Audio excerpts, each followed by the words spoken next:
taifa letu linahitaji watoto ambao wamepitia katika malezi yaliyo sahihi.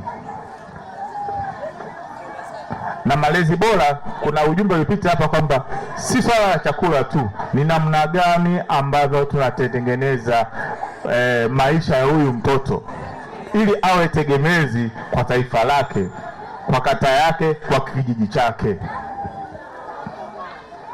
Ilipita igizo moja hapa nzuri tu, namna gani ambavyo mtoto katika ngazi ya familia anatakiwa atunzwe. Tukiharibu pale, tumeharibu taifa. Tukiharibu kwenye familia, tumeharibu kwenye taifa. Tumeharibu kwenye jamii inayotuzunguka. Unapoona kuna shida kwenye mtoto, kijana huyu aliyopo sasa hivi, maana hujue kwenye ngazi ya familia na ngazi ya jamii ambayo inatuzunguka kuna shida.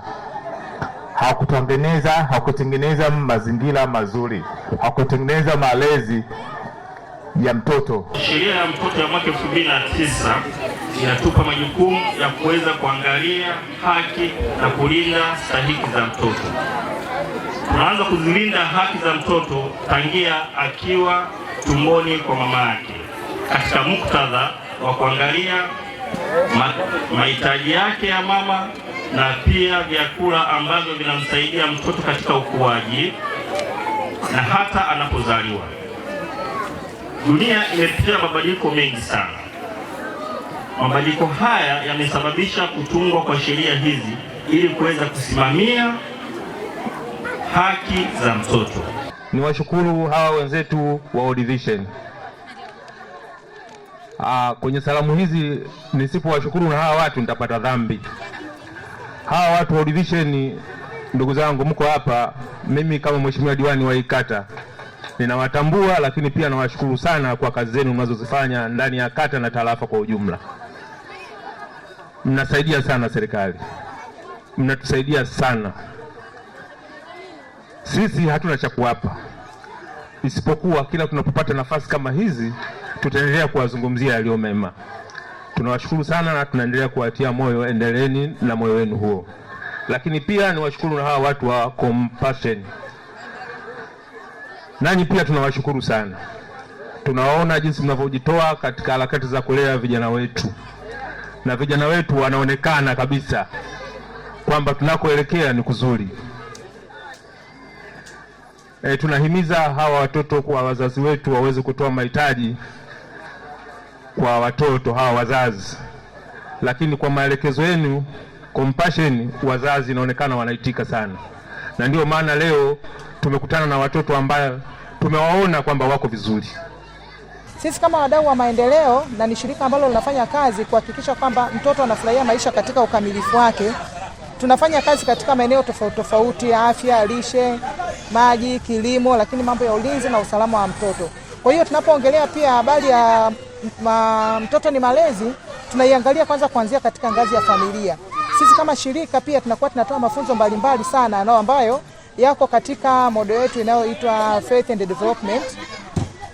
Kwa maana ya kwamba kupitia mafunzo hayo tunakuwa tunakutanisha familia au kaya, wazazi wanakuwa wanashirikishwa na kupewa elimu kuhusiana na mambo mbalimbali ya malezi ya watoto, namna ya kuzifurahia familia. Kwa hiyo kama wazazi au walezi wanapokuwa wanapata mafunzo hayo namna ya kuzifurahia familia, moja kwa moja kuanzia ngazi ya familia tunakuwa tunajenga msingi imara wa malezi na makuzi kwa mtoto. Kwa sababu kumbuka kuwa mtoto mbali na kwenye familia, lakini anaingia katika jamii. Mtoto anakuwa shuleni, mtoto anakuwa katika maeneo mbalimbali, labda makanisani au msikitini, kwenye nyumba za ibada. Huko kote pia anakutana na watu tofauti tofauti, lakini sasa anapata malezi gani ambayo pia tukiunganisha na kile ambacho amefundishwa kwenye familia, tuwe kwamba tumemlea mtoto ambaye aweze kustawi katika hayo maeneo niliyoyasema yote, ikiwa ni pamoja na kuimarisha imani yake, kukuza imani yake. Kwa hiyo tunaona kwamba jukumu la malezi sio tu kwa familia peke yake. Familia ni msingi, lakini pia kila mmoja kwenye jamii ana nafasi ya kuhakikisha kwamba anafanya sehemu yake kumlinda, kumlea na kumtunza huyu mtoto ili aweze kukua katika misingi iliyo imara, lakini pia kumsaidia namna ambavyo asiwe anajikuta anafanyiwa ukatili kwa sababu tu kuna eneo moja au kuna upande mmoja haujafanya sehemu yake. Kwa hiyo kwa kushirikiana na wadau mbalimbali tutaendelea pia kutoa elimu kwa jamii, kuona namna gani sisi kama shirika lakini pia na wadau wengine tunasimama kwenye nafasi yetu kuendelea kujenga uwezo kwenye jamii, kama nilivyosema, kuanzia kwenye ngazi ya familia, lakini pia nje ya ngazi ya familia pia kupitia viongozi mbalimbali wa dini ambao pia huwa nao tunakuwa nao na mafunzo, kuwaelimisha, kwa sababu pia ni kundi ambalo lina watu wengi ambao linawategemea na linawasikiliza. Kwa hiyo hata hayo makundi ya viongozi wa madhehebu pia nao wanayofanya kwa sehemu yao kuhakikisha kwamba wanapokuwa wanatoa mafunzo mbalimbali kwa wazazi, kwa walezi na hata kwa watoto wenyewe, kuona ni kwa namna gani mwisho wa siku tunajenga familia imara pamoja na taifa imara ambalo tunalisema kwamba msingi wake unaanzia katika ngazi ya familia. Kwa hiyo kila mmoja akifanya nafasi yake, jamii ikifanya nafasi yake, taasisi zikifanya nafasi yake, taifa pia likafanya nafasi yake na familia ikafanya nafasi yake, tutamjenga huyu mtoto, tutaijenga hii familia bora na itakuwa katika malezi na makuzi imara ambayo yatachangia pia katika ustawi wake. Tupo hapa leo tarehe 30 mwezi wa 6 kwa ajili ya maadhimisho ya siku ya mtoto wa Afrika ambayo hufanyika kila baada ya tarehe 16 mwezi wa 6. Kwa wilaya yetu tumefanyia hapa Zombo leo tarehe 30 tumehitimisha, na huduma zetu sisi tunawahudumia vijana na watoto kuanzia mwaka 0 mpaka 22, na tunawalea watoto kwa malezi ya kiroho na kimwili pia, lakini pia tunawahudumia katika nyanja za kiafya, kielimu pamoja na kijamii kwa ujumla. Ni vijana ambao tunawachukua, tunawasaidia katika swala zima la ada, swala zima la matibabu na mambo mengine, lakini kubwa kwa lote tunadili na ulinzi wa mtoto pamoja na kuhakikisha vijana hawa wanatimiza ndoto zao. Shukuru Mwenyezi Mungu kwa kuwa tumemaliza salama, na pia nawashukuru shirika la World Vision kwa kuwa sambamba na sisi wanafunzi, kwa kuwa wanatusaidia katika kutetea haki zetu. Wamekuwa sambamba katika sherehe hizi za siku ya maadhimisho ya mtoto wa Afrika. Kwa hiyo tunawashukuru sana shirika la World Vision na waendelee na Mungu.